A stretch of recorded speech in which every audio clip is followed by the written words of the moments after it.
ఇక ఉమ్మడి వరంగల్ జిల్లాలో డీజిల్ కొరతతో తీవ్ర ఇక్కట్లు పడుతున్నారు వాహనదారులు, రైతులు. పెట్రోల్ బంకుల్లో డీజిల్ నో స్టాక్ బోర్డులు కనిపిస్తున్నాయి. జనగామ జిల్లాలోని బంకుల్లో డీజిల్ లేక క్యాన్లు పట్టుకుని బైకుల్లో పరుగులు పెడుతున్నారు వాహనదారులు. ఇక డీజిల్ సమస్యలతో ప్రయాణాలు వాయిదా వేసుకుంటున్నారు జనాలు.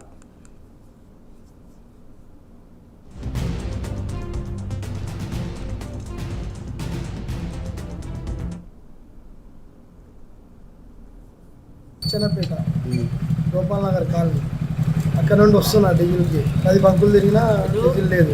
నో స్టాక్ ఇక చాలా కష్టమవుతుంది పెరుగుంటుంది డీజిల్కి. హార్వెస్టర్లకు ట్రాక్టర్లకు డైలీ 60 లీటర్లు 50 లీటర్లు కావాలి. అలాంటిది చాలా ఇబ్బంది అవుతుంది. ఇక జనగాంకి వచ్చినాం, జనగాం నుండి ఇప్పుడు మళ్ళీ పెంబర్కి పోతున్నాం.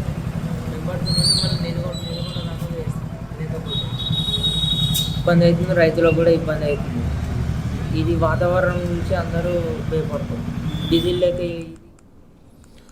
ఉమ్మడి వరంగల్ జిల్లాలో డీజిల్ కొరతతో తీవ్ర ఇక్కట్లు పడుతున్నారు వాహనదారులు, రైతులు. పెట్రోల్ బంకుల్లో డీజిల్ నో స్టాక్ బోర్డులు కనిపిస్తున్నాయి. జనగామ జిల్లాలోని బంకుల్లో డీజిల్ లేక క్యాన్లు పట్టుకుని బైకుల్లో పరుగులు పెడుతున్నారు వాహనదారులు. డీజిల్ సమస్యలతో ప్రయాణాలు కూడా వాయిదా వేసుకుంటున్నారు ప్రజలు.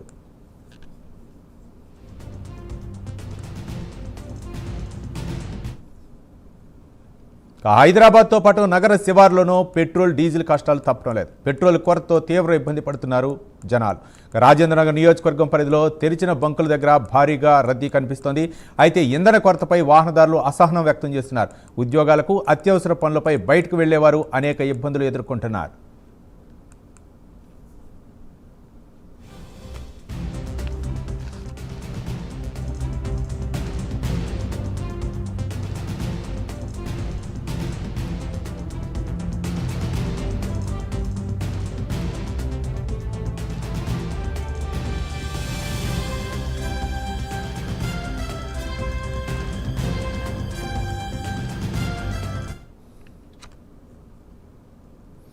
భాగ్యనగరం, హైదరాబాద్తో పాటు నగర శివారులోని పెట్రోల్, డీజిల్ కష్టాలైతే తప్పడం లేదు. ఇక పెట్రోల్ కొరతతో తీవ్ర ఇబ్బంది పడుతున్నారు ప్రజలు. రాజేంద్రనగర్ నియోజకవర్గం పరిధిలో తెరిచిన బంకుల దగ్గర అయితే మాత్రం భారీగా రద్దీ కనిపిస్తుంది. అయితే ఇంధన కొరతపై వాహనదారులు అసహనం వ్యక్తం చేస్తున్నారు. ఇక ఉద్యోగాలకు వెళ్లేవారు, ఇక అత్యవసర పనులపై బయటకు వెళ్లేవారు అనేక ఇబ్బందులు ఎదుర్కొంటున్నారు.